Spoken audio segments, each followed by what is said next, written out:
Good morning student, welcome you all on this platform. Here I am going to teach, the subject name is Illumination and Electrification of a Building and the short form is IEB for the 5th semester and its course code is 22530. Course outcome of IEB, that is CO. After completing this chapter you will get the COs like first select the relevant illumination levels for various application, म्हणजेच वेगवेगळ्या ॲप्लिकेशनसाठी जे काही इल्युमिनेशन level लागतील हे आपल्याला select करता येईल. Second, select relevant lamps for various application, वेगवेगळ्या ॲप्लिकेशनसाठी वेगवेगळे लॅम्प्स लागतील ते आपल्याला अकॉर्डिंग टू ॲप्लिकेशन सिलेक्ट करता येतील. Third, select the lighting accessories required for selected wiring scheme. आपण EMW या सब्जेक्टमध्ये वेगवेगळे वायरिंग स्कीम आपण शिकलो आहोत. त्याच वायरिंग स्कीमसाठी ज्या काही लाइटिंग ॲक्सेसरीज लागतील हे आपल्याला सिलेक्ट करता येतील. Fourth one is design a control circuit for illumination, म्हणजेच इल्युमिनेशनचे कंट्रोल सर्किट आपल्याला डिझाईन करता येतील. आता याच्यामध्ये काय असेल, इल्युमिनेशनचे इंटेन्सिटी कशी कमी जास्त करता येईल याच्यासाठी आपल्याला कंट्रोल सर्किट लागेल. तसेच लॅम्प ऑन आणि ऑफ करण्यासाठी आपल्याला कंट्रोल सर्किट लागेल. तर हे दोन्ही सर्किट्स आपल्याला डिझाईन करता येतील. Then next, design illumination scheme for various application, वेगवेगळ्या ॲप्लिकेशनसाठी आपल्याला इल्युमिनेशन स्कीम डिझाईन करता येईल. आता इथे व्हेरियस ॲप्लिकेशन्स म्हणजे असतील, आपण एक ब्रॉड कॅटेगरी इथे बघू शकतो. एक म्हणजे रेसिडेन्शियल इन्स्टॉलेशन और premises, second commercial premises and third industrial premises. या तीन ब्रॉड कॅटेगरीज याचे इंटरनल इल्युमिनेशन स्कीम आणि एक्सटर्नल इल्युमिनेशन स्कीम हे आपल्याला डिझाईन करता येतील. Then next, interpret the illumination scheme for various purposes, म्हणजेच वेगवेगळ्या कारणांसाठी आपल्याला इल्युमिनेशन स्कीम इंटरप्रेट करता येईल. Then next table shows the teaching and examination scheme for this subject. The total subject is stand for 150 marks. Out of that 70 marks for theory paper, 30 marks for progressive assessment theory, 25 marks for internal end semester examination and 25 marks for progressive assessment practical. The next, the table first shows the list of units and its marking distribution. So the first unit is fundamentals of illumination. याच्यामध्ये आपण शिकतोय जे काही इल्युमिनेशनचे fundamentals असतील, म्हणजेच lodge असतील, definition असतील, terms असतील इल्युमिनेशनच्या संदर्भातल्या, हे आपण शिकतोय. तसेच त्याचं मेजरमेंट असेल इल्युमिनेशनचा किंवा स्टँडर्ड्स जे असतील हे आपण शिकतोय. सेकंड, टाईप्स ऑफ लॅम्प्स, जे काही टाईप्स असतील लॅम्पचे या सगळ्या टाईप्सचे लॅम्पचं क्लासिफिकेशन आणि त्याच्यानंतर त्या प्रत्येक लॅम्पचं construction, working principle, operation, advantage, disadvantage आणि ॲप्लिकेशन हे आपण शिकतोय. Third, illumination control and control circuit. जसं की मगाशी सांगितल्याप्रमाणेच आपल्याला याच्यामध्ये लॅम्प ऑन आणि ऑफ वेगवेगळ्या प्रकारे आपल्याला करता येईल. आणखीन तसंच इल्युमिनेशनची इंटेन्सिटी कंट्रोल करता येईल, हे या चॅप्टरमध्ये आपल्याला शिकायला मिळेल. फोर्थ वनमध्ये इल्युमिनेशन फॉर इंटेरियर ॲप्लिकेशन आणि फिफ्थ वनमध्ये lighting for outdoor and special application. ह्या दोघांचं कॉमन काय बघूया आपण. Illumination for interior and exterior application असं आपल्याला म्हणता येईल. ज्या मगाशी आपण प्रिमायसेस बघितलो, रेसिडेन्शियल, कमर्शियल आणि इंडस्ट्रियल, या सगळ्यांचंच प्रिमायसेसच्या इंटेरियर इल्युमिनेशन स्कीम आणि एक्सटेरियर इल्युमिनेशन स्कीम हे आपल्याला डिटेलमध्ये इथे बघता येईल. तसेच 5व्या चॅप्टरमध्ये एक शेवटचा एक पॉईंट सांगितला आहे, स्पेशल अरेंज ॲप्लिकेशन म्हणून. ह्याच्यात काय असेल तर हे तीन ब्रॉड कॅटेगरी सोडून ज्या स्पेशल कारणासाठी ज्या प्रिमायसेस असतील त्याच्यासाठीचं ॲप्लिकेशन. फॉर एक्झाम्पल, समजा रेल्वे यार्ड असेल, एअरपोर्ट असेल, शिप यार्ड असेल, आणखीन ॲक्वारियम असेल, लाईट हाऊस असेल, ॲग्रिकल्चर फील्ड असेल, हॉर्टिकल्चर फील्ड असेल, हेल्थ केअर सेंटर्स असतील, अशा प्रकारच्या प्रिमाइसेससाठी आपल्याला इल्युमिनेशन स्कीम आपण डिझाईन करू शकतो.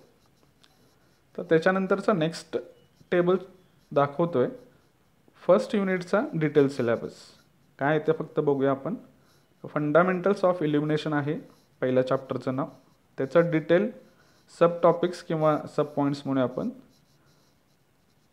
These subtopics are first basic illumination terminology and laws of illumination. Second, polar curves, its meaning, its application for designing the lamps. तिसरा आहे concept of photometry. चौथा असेल measurement of illumination. पाचवा असेल lighting calculation methods. Various lighting calculation methods are there. We will see details. Watt per meter square method, lumens or light flux method, and third one is point to point method, and last sub point is standards for illumination. Introduction.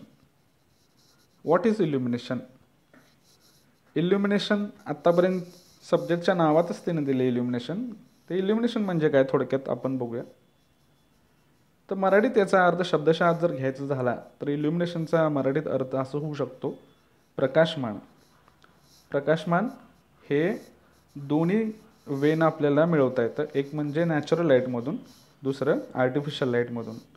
आता ह्या दोघांची गरज काय? Natural light घेऊन जर work करत असताना आपल्याला कमर्शियली असेल किंवा इंडस्ट्रियल असेल किंवा स्पेशल पर्पजेस असतील तर आपल्याला ॲडिशनल लाईट ह्या लागतील वेगवेगळ्या कारणासाठी.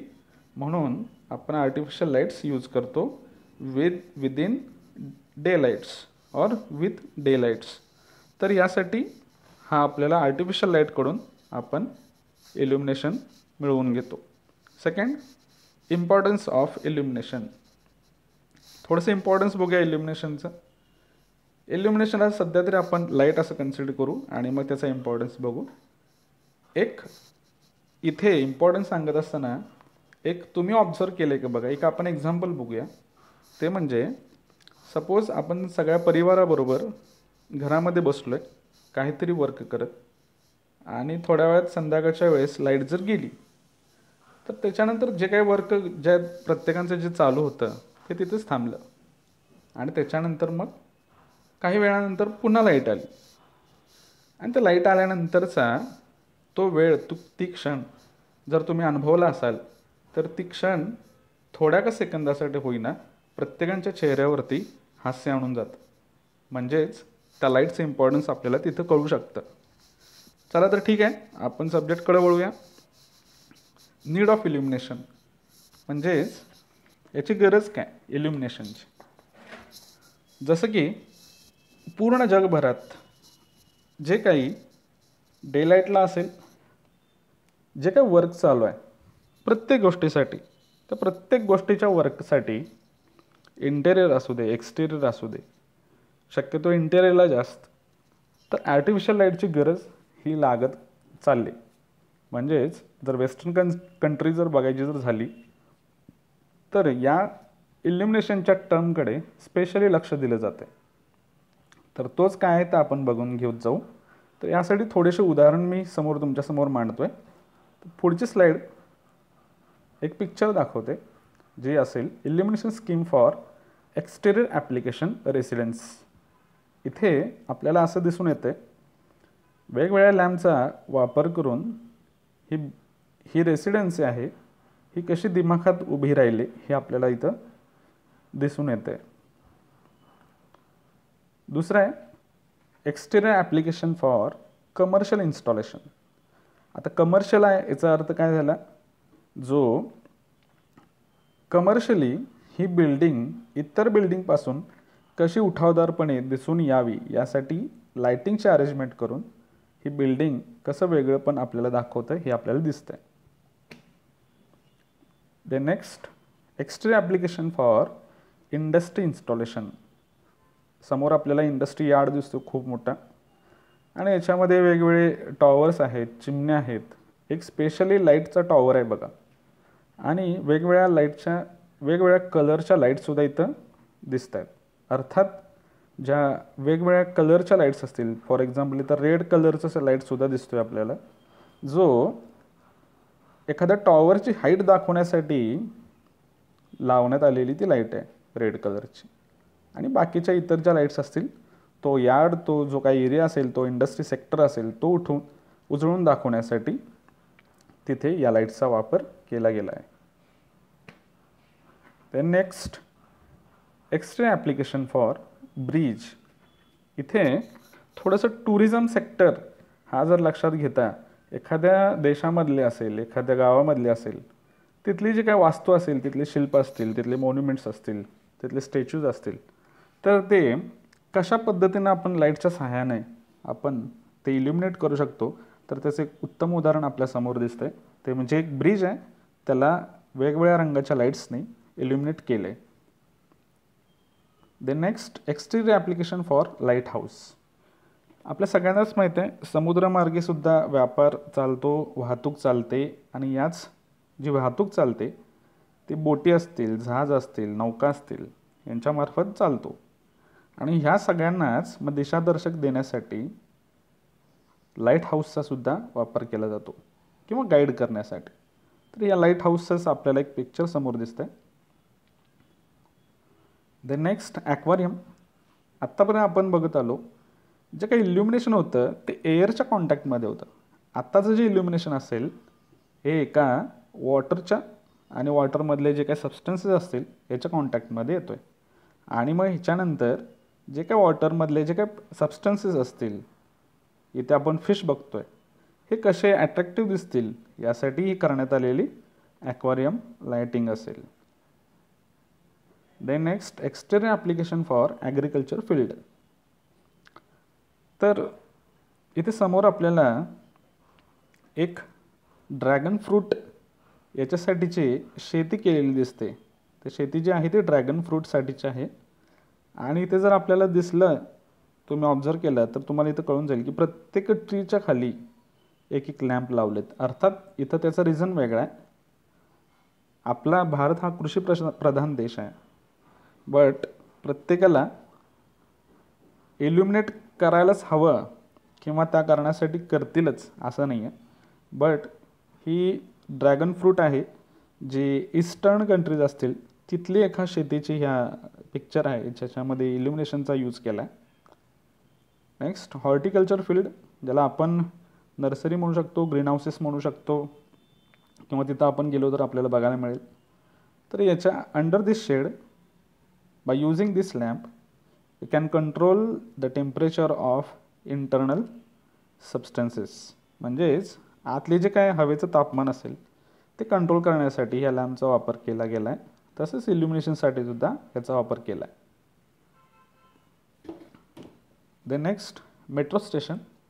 याच्यामध्ये आपल्याला माहीत असलेले रेल्वे स्टेशन असेल, मेट्रो स्टेशन असेल, या इथे लाईट्सचा उपयोग केला गेला आहे.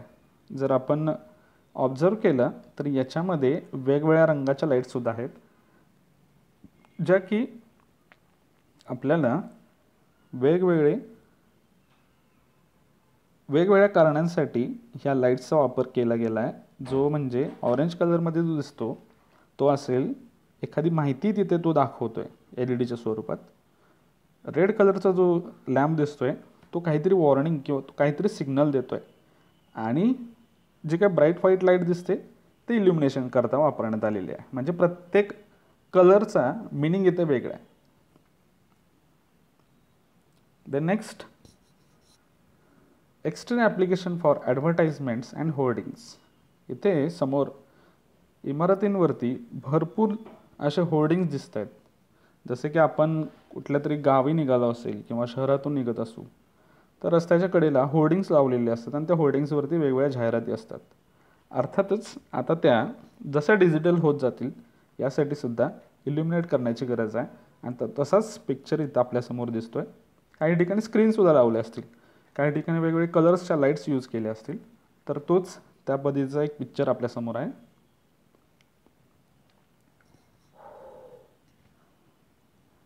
The next, ship yard. इथे आपल्याला एक शिप दिसतं खूप मोठं, ज्याच्यामध्ये कंटेनर्स भरलेले आहेत. आणि याचं लोडिंग आणि अपलोडिंग करण्यासाठी ओव्हरहेड क्रेन दिसते खूप मोठी. अर्थातच ही शिप जी आहे ती आकाराने सुद्धा खूप मोठी आहे. म्हणजेच आपल्याला इथे या कंटेनरचं लोडिंग आणि अपलोडिंग करण्यासाठी या पोर्टवरती किंवा या यार्डवरती आपल्याला त्याच पद्धतीचं इल्युमिनेशन आपल्याला लावायला लागेल. The next, sports ground. इथे जे काही स्पोर्ट्समन असतील, प्लेयर्स असतील, यांना खेळत असताना कम्फर्टेबल येण्यासाठी किंवा कन्व्हिनियंट होण्यासाठी, कम्फर्ट होण्यासाठी डे लाईट सारखा इफेक्ट रात्रीच्या वेळेस असावा म्हणून इथे इल्युमिनेशनची अरेंजमेंट कशी केली आहे बघा.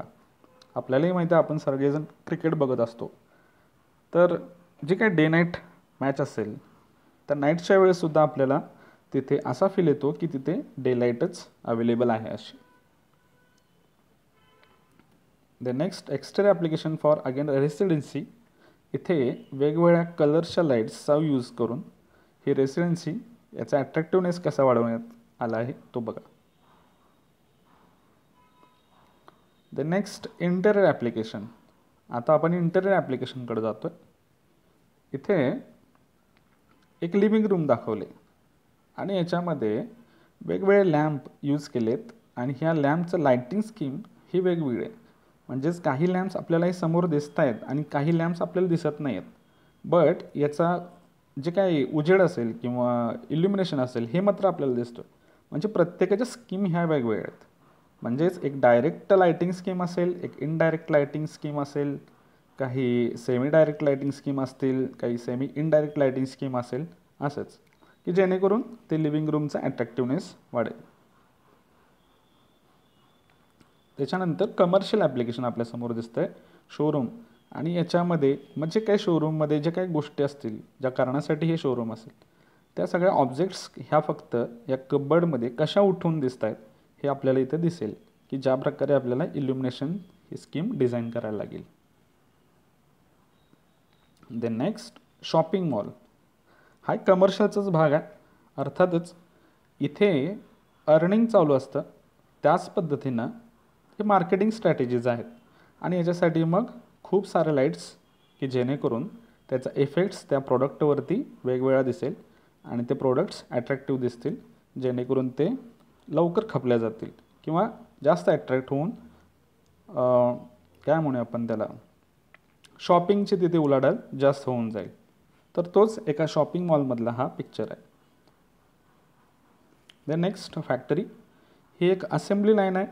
इथे फॅक्टरीमध्ये काय पद्धतीचं इल्युमिनेशन लावण्यात आले ते बघा की जेणेकरून इथल्या वर्कर्सना हे काम करत असताना कुठल्याही ऑब्स्टॅकल्समध्ये अडथळे येऊ नयेत, तसेच ते काम लवकर व्हावं, प्रोडक्टिव्हिटी वाढावी, क्वालिटी वाढावी या कारणासाठी इथे लाईट किंवा इल्युमिनेशन हे वापरण्यात आले. नंतर stage show, interior application. Stage show, आपण स्टेज शोवरती किंवा स्टेजवरती ज्या काही गोष्टी होतात, म्हणजे समजा ड्रामा असेल, डान्स असेल किंवा एखादं म्युझिक कन्सर्ट असेल, तर तिथे ॲडिशनल इफेक्ट्स जे काही घडवून आणायचे असतील तर त्यासाठी लाईट्सचा वापर खूप केला जातो. तर इथे तसंच त्या स्टेजवरती वेगवेगळ्या प्रकारचे लाईट्स वापरण्यात आले, तसेच लेझरसुद्धा वापरण्यात आला आहे. म्हणजे आपल्याला इथे दिसेल की त्या म्युझिकचे सगळे कंपोजिशन्स सगळे तिथे असतानाच आणि या लाईट्सचा वापर करून तो शो कसा अट्रॅक्टिव्ह केला जाईल, तर याच्यासाठी ते इल्युमिनेशन, ते स्कीम वेगळी अडॉप्ट इथे केलेली आपल्याला दिसते. त्यानंतर आहे फंडामेंटल्स ऑफ इल्युमिनेशन. म्हणजे आत्तापर्यंत आपण जे बघितलो आहे त्या इल्युमिनेशनचा इम्पॉर्टन्स म्हणूया आपण किंवा नीड, जे सोसायटीमध्ये किंवा इंडस्ट्रीमध्ये काय नीड आहे ही आत्तापर्यंत आपण या पिक्चर्समधून कळले आपल्याला. आता आपल्याला बघावं लागेल की फंडामेंटल्स ऑफ इल्युमिनेशन म्हणजेच थोडक्यात इल्युमिनेशनसाठी जे काही फंडामेंटल आहे. सुरुवातीला मी एक गोष्ट नमूद केली होती ती तशीच कंटिन्यू करतो आहे, जी म्हणजे आर्टिफिशियल लाईटची गरज आपल्याला जास्त का आहे. तर इथं आपल्याला त्या फंडामेंटल्स ऑफ इल्युमिनेशनमधून हे आपल्याला कळेल. याच्यामध्ये जे काही जगभरात किंवा आपल्या शेजारी किंवा सभोवती जे काही काम चालू आहे, ज्या प्लॅटफॉर्मवरती काम चालू आहे, किंवा वर्किंग सरफेसवरती काम चाललं आहे त्याला योग्य तो इल्युमिनेशन लेवल मिळाला नंतर ते काम कसं प्रोडक्टिव्ह होईल, ते काम कसं क्वालिटी होईल, यासाठी आपल्याला वेगवेगळे क्लासिफिकेशन्स इथे केलेत. ते म्हणजे very fine work, medium fine work, plain work आणि very plain work. One by one आपण ते बघत जाऊ. ह्याच क्लासिफिकेशनमधून आपल्याला थोडंसं कळेल की काय पद्धतीचं काम हे कशा वर्कमध्ये क्लासिफाय केलं आहे आणि मग त्यासाठी इल्युमिनेशन लेवल हे किती लागते. ठीक आहे. तर फर्स्ट असेल very fine work. It nothing but instrument making, drawing work, dressing, type setting, inspection of high quality products of glass, fiber, leather, ceramics, materials, metals, polishing, diamond processing, gold or silver smith work etc. म्हणजे very fine work. इथं फाईनचा अर्थ आपण असं घेऊया, सूक्ष्म असं म्हणूया आपण. मग सूक्ष्म वर्क किंवा व्हेरी फाईन वर्क याचा अर्थ अतिसूक्ष्म वर्क ज्या ठिकाणी ज्या वर्किंग प्लेनवरती चालते तर ती कॅटेगरी आहे जी आत्ता मी वाचून दाखवली ती. म्हणजेच एखादे ज्वेलरी ऑर्नामेंट असतील, एखादी काय म्हणू आपण त्याला, दागिने ज्याच्यावरती डिझाईन केलं जाते, जिथे डायमंड पॉलिश केलं जातो, म्हणजे ज्या ठिकाणी एकदम सूक्ष्म काम केलं जिथं होतं आहे किंवा जिथं चालतं आहे, जिथं प्रोडक्शन होतं आहे, या ठिकाणी आपल्याला इल्युमिनेशन लेवल 1000 लुमेन्स पर मीटर स्क्वेअर लागेल. ठीक आहे. दुसरं असेल फाईन वर्क. याच्यामध्ये फाईन वर्क म्हणजे आता फक्त सूक्ष्म आलं, मगाशी काय होतं ते अतिसूक्ष्म होतं, आता सूक्ष्म वर्क असेल. ठीक आहे. याच्यामध्ये असेल power looms, operation of machine tools in industry, technical drawing म्हणजे draftsman, fine bench work, tailoring, garment manufacturing etcetera. म्हणजे आता इथं सूक्ष्म वर्क असेल फक्त, जिथं विणण्याचं काम इथं जास्त चालतं आहे, म्हणजे एखादं कापड असेल, एखादं कॉटन असेल तर या पॉवर लूम्स म्हणले. मशीन टूल्स असतील वेगवेगळ्या इंडस्ट्रीमधले. ड्राफ्ट्समन असेल म्हणजे जिथं टेक्निकल ड्रॉइंग तयार केले जातात. बेंच वर्क असेल म्हणजे एखाद्या बेंचवरचं वर्क, बेंच आपल्याला माहीत असेल वर्कशॉपमधले जे बेंच वर्क्स आपण बघितलेत ते बेंच वर्क असेल. टेलरिंग असेल, गारमेंट मॅन्युफॅक्चरिंग असेल, या इंडस्ट्री रिलेटेड जे काय वर्क चालतं आहे त्याच्यासाठी इल्युमिनेशन लेवल असेल 400 to 100 लक्स. त्याच्यानंतर medium fine work such as office work, mechanical processing, plain bench work, wood working, lathe machines, spinning work, pattern making आणि फाउंडरी. म्हणजेच काय, एखादं मेकॅनिकल प्रोसेसिंग चालू असेल, ऑफिसमधलं वर्क असेल, प्लेन बेंच वर्क असेल, वूड वर्किंग असेल, लीथ मशीनवरचं वूड वर्किंग असेल, स्पिनिंग वर्क असेल, पॅटर्न मेकिंग फाउंडरी असेल. म्हणजेच काय थोडक्यात स्पिनिंग वर्क म्हणजे जिथे कॉटनपासून थ्रेड तयार केला तो, धागा तयार केला तो, त्याला स्पिनिंग वर्क असं म्हणलं आहे. पॅटर्न मेकिंग म्हणजे एखाद्या गोष्टीचं प्रोडक्शन करायच्या आधी साचा तयार करण्यात येतो, तो साचा तयार करण्याचा असेल. फाउंडरी असेल तर या ठिकाणी आपल्याला मीडियम फाईन वर्क या सगळ्या गोष्टी चालल्या जातात. इथे आपल्याला 250 to 500 लुमेन्स पर मीटर स्क्वेअरचा इल्युमिनेशन लेवल लागेल. Next plain work. आता हे प्लेन वर्क असेल.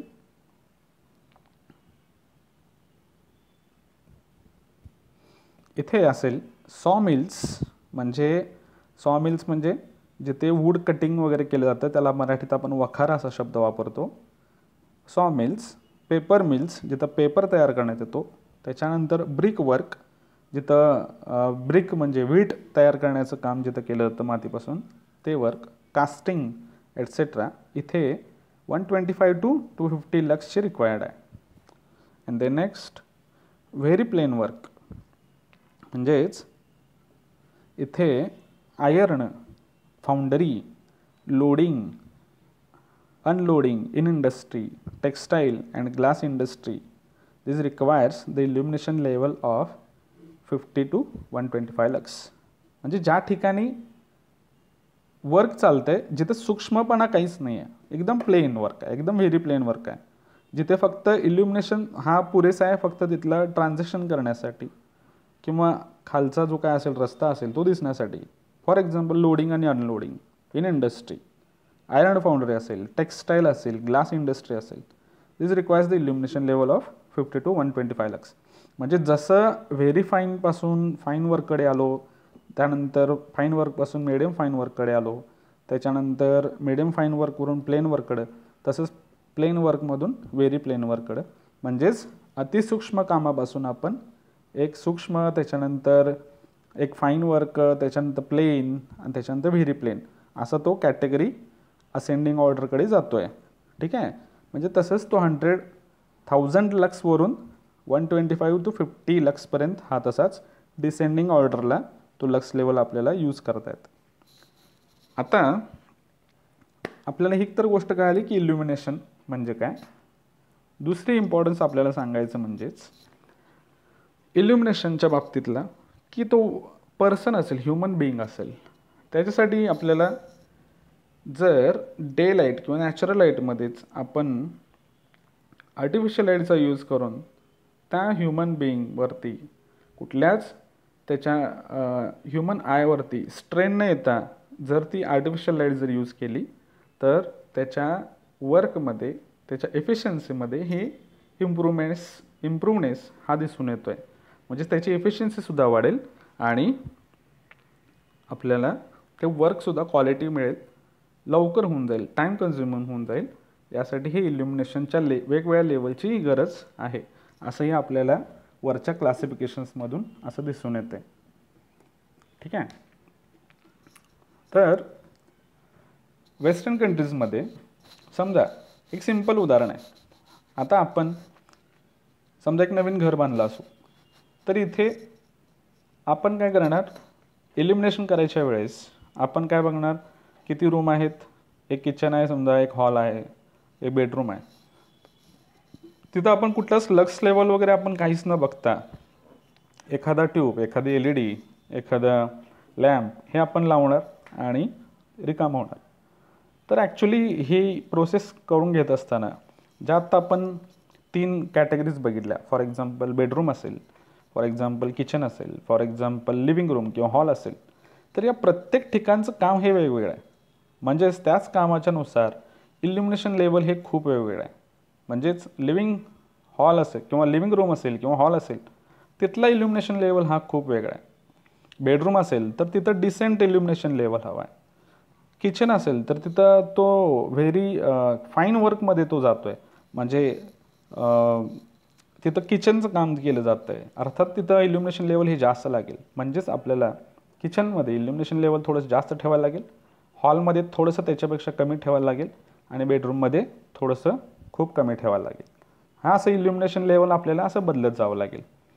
म्हणजेच आपल्याला लक्स मीटर घेऊन इल्युमिनेशन पहिल्यांदा लक्स लेवल आपल्याला बघायला लागेल आणि अकॉर्डिंग टू स्टँडर्ड्स जे काही लक्स लेवल आउटपुट करत असलेले लॅम्प्स असतील त्या रेटिंगचे, त्या पद्धतीनं आपल्याला ते लॅम्प्स यूज करायला लागतील. मग आपल्याला ते वर्क करत असताना आपल्या ह्युमन बिईंग किंवा ह्युमन बिईंगच्या आयवरती कोणताही स्ट्रेन न जाणवता मग ते काम लवकरात लवकर होऊन जाईल, क्वालिटी होऊन जाईल, इफिशियंट होऊन जाईल. अशा पद्धतीत आपल्याला हा सब्जेक्ट डील करायला लागेल. हे आत्ताचं उदाहरण बघितलं आहे आपण, घरासाठी बघितलं आहे. तसंच उदाहरण आपल्याला कमर्शियली बघावं लागेल, तसंच उदाहरण आपल्याला इंडस्ट्रियली बघायला लागेल. कमर्शियलमध्ये ह्या इल्युमिनेशनचा वापर हा पूर्णपणे वेगळ्याच कारणासाठी केला गेला आहे. अर्थात आपण EMWमध्ये सुद्धा बघितला होता. जसं की कमर्शियल सेक्टर असेल जिथे अर्निंगसाठीचा किंवा तिथं काहीतरी सेल परचेस वगैरे या सगळ्या गोष्टी होत असतात. जसं रेसिडेन्शियलमध्ये जी लाईट यूज केली आपण ही डेली नीड्स आपल्याला भागवण्यासाठीची ती गरज होती. आणि इथं कमर्शियलसाठी काय असेल, अर्निंग असणार आहे, जिथं सेल असणार आहे, जिथं परचेस असणार आहे. आणि इंडस्ट्रीमध्ये काय असेल, जिथे प्रोडक्शन होत असणार आहे. ह्या प्रोडक्शन हा क्वालिटी कशी असेल, त्या प्रोडक्शनला इफिशियंट कसं असेल, विदाऊट एनी ॲक्सिडेंट तो तिथं ते कसे घडून येईल, यासाठी या कारणांसाठी काय असेल, तिथं लाईटची गरज आहे. कमर्शियलमध्ये एखादा प्रोडक्ट तो ॲट्रॅक्टिव्ह कसा दिसेल, यासाठी त्याच्यावरती काय स्पॉटलाईट्स यूज करता येतील का, किंवा त्याच वेगवेगळ्या कलरच्या लाईट्सचा यूज करून ते प्रॉडक्ट किती सुंदर दिसू शकतं किंवा किती ॲट्रॅक्टिव्ह दिसू शकतं, तर ते आपण त्या कारणासाठी कमर्शियलमध्ये त्या लाईट्सचा यूज केला गेला आहे. जसं की एक उदाहरण आपण बघितलं होतं, कमर्शियलमध्ये समजा एखाद्या क्लॉथ स्टोअरमध्ये जर आपण परचेस करायला जर गेलो, क्लॉथ स्टोअर म्हणजे कापड खरेदीचं दुकान, तिथे गेल्यानंतर तुमच्या लक्षात येईल बघा, आतमध्ये गेल्यानंतर तुम्हाला मोर दॅन 1 लॅम्प लागलेले दिसतील, म्हणजे एकपेक्षा जास्त लॅम्प लागलेले दिसतील. आणि आपण जे काय आपल्याला आवडते जी कपडे खरेदी केल्यानंतर, तिथे पसंतीचे आपल्या ज्या पसंतीचे कपडे खरेदी केल्यानंतर जर घरी येऊन परत जर ती कपडे बघितले, तर त्याच्यावरचा तो इफेक्ट्स त्या नॅचरल लाईटमध्ये त्याचा काहीतरी वेगळा दिसतो. आणि कापड दुकानात आपण जे काही बघितलं होतं ते वेगळं असतं. म्हणजेच तो जो सगळा जो काही इफेक्टमधला जो डिफरन्स आहे ना, तो सगळा त्या लाईटच्यामुळेच येतो आहे. म्हणजेच क्लॉथ स्टोअरचं जे काय असेल तिथलं कन्फिगरेशन हे असं होतं की तो तिथलं प्रॉडक्ट असेल तो कसा अट्रॅक्टिव्ह दिसेल याच्यासाठी त्या लाईटच्या फोकसेस त्याच्यावरती केल्या गेल्या होत्या. ठीक आहे. तर या सगळ्या मार्केटिंग स्ट्रॅटेजीज झाल्या, त्या कारणासाठी इल्युमिनेशनचा यूज केला जातो आहे. ठीक आहे. थँक्यू.